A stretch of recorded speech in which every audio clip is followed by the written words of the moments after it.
All right, it is time to run a 49ers scene setter. Let's just put everything into perspective because this wild card weekend was indeed wild for the 49ers, even though they got to sit at home and rest. But the Eagles are dead, the Cowboys are dead, the Rams are dead. The path has been clear for the 49ers ever since they picked up that number one seed. Even if those teams were still alive, the 49ers would have a clear path to the Super Bowl because all they have to do is win twice at Levi's Stadium. But the squads that people thought might give San Francisco the most trouble in these NFC playoffs are all done.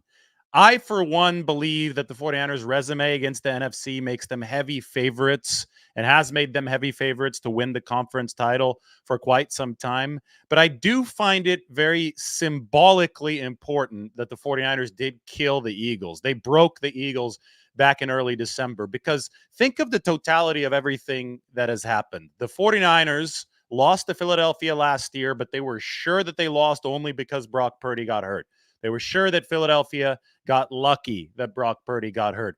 The 49ers talked trash after that game. You rarely see a team talking trash after losing the NFC Championship by 24 points, but the 49ers did. Deebo Samuel literally called Philadelphia cornerback James Bradbury trash. Brandon Ayuk was running his mouth all off season saying that the 49ers would have beaten the Philadelphia Eagles if not for the Brock Purdy injury. The 49ers not only backed that up, but they vindicated every single bit of trash talking that they did, all the way up to the way that they dressed heading up into Philadelphia when they wore all black, dressed for the Philadelphia Eagles funeral.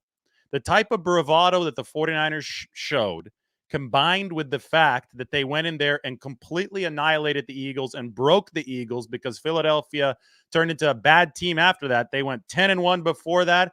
They lost 6 out of 7 to finish, punctuated by yesterday's playoff elimination.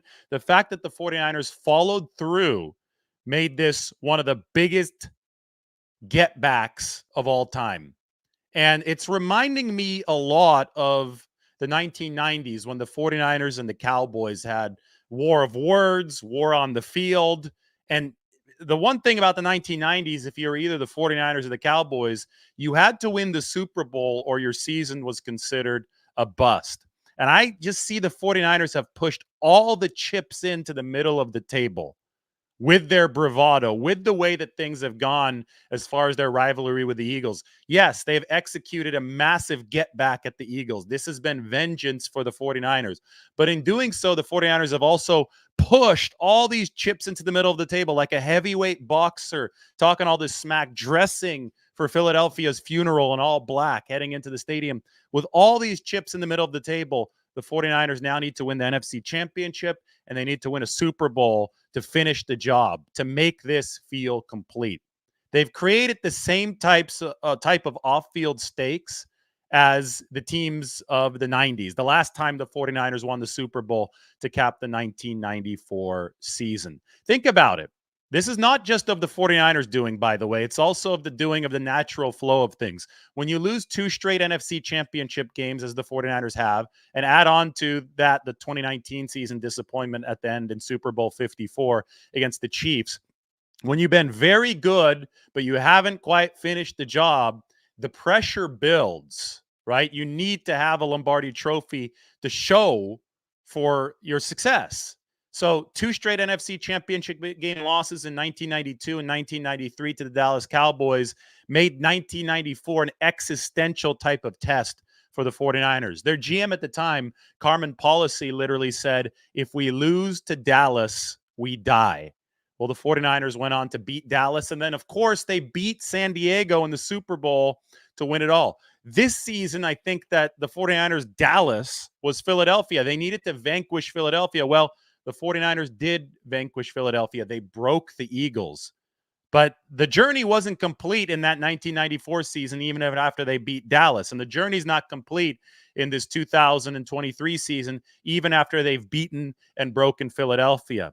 They still need to move forward and vanquish whatever stands in their way on the path to the Lombardi Trophy. And in 1994/1995, in January of that year, it was the San Diego Chargers. This season, it's the Green Bay Packers that stand ahead of the 49ers. After the Packers, it's going to be, if they do beat the Packers, you can't take that for granted. It's going to be either the Detroit Lions or the Tampa Bay Buccaneers, who beat Philadelphia yesterday. And after that, well, it's going to be a good team coming out of the AFC. You still have Houston alive. You still have Baltimore alive. You still have Mahomes and the Chiefs alive. And for former 49ers fan Josh Allen and the Buffalo Bills alive. So 3 more wins and the 49ers will have accomplished their goal. But they pushed everything to the middle of the table. It's been such a compelling story. Go back to Muhammad Ali. He would talk the talk before his fights, but then he would walk the walk during his fights. And hey, so far the 49ers have talked and walked, right? They have talked the talk ahead of the Eagles matchup. They walked the walk. They broke the Eagles, but now they need to finish the job on a larger league-wide scale, because you're not just fighting one opponent. You're fighting 31 other teams, and only one of the 32 teams in the National Football League is going to finish standing. So for the 49ers Packers scene setter, I wrote this today up on The Athletic. The description has the link to this article. Brock Purdy and Jordan Love highlight a first-rate 49ers Packers offensive matchup. These two offenses have been the best in the league ever since Week 9, when Jordan Love and the Packers turned it around. 49ers have been the best in the league throughout the entire season, but I'm being generous to the Packers. I'm being fair to the Packers, because Jordan Love has gotten better every single week.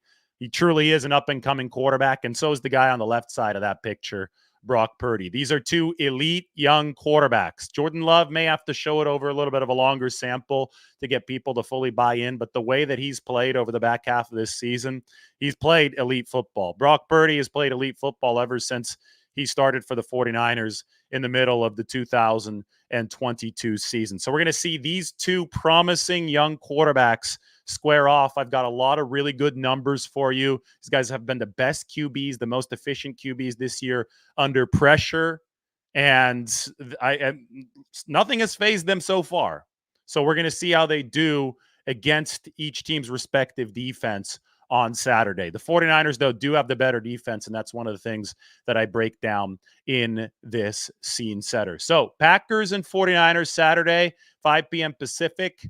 The work week begins now. The 49ers have been planning for this game against the Packers ever since they beat the Cowboys, but I'm heading down to Levi Stadium for practice.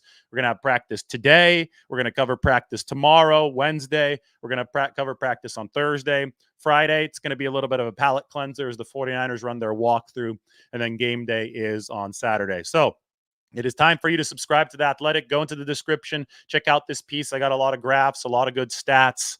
This is the scene setter, so make sure that you have the scene set in your own mind. Subscribe here and subscribe to the article, because a lot of really good stuff, including some behind-the-scenes stuff from John Lynch, is coming from me tomorrow. So we'll have you all ready for this epic playoff run.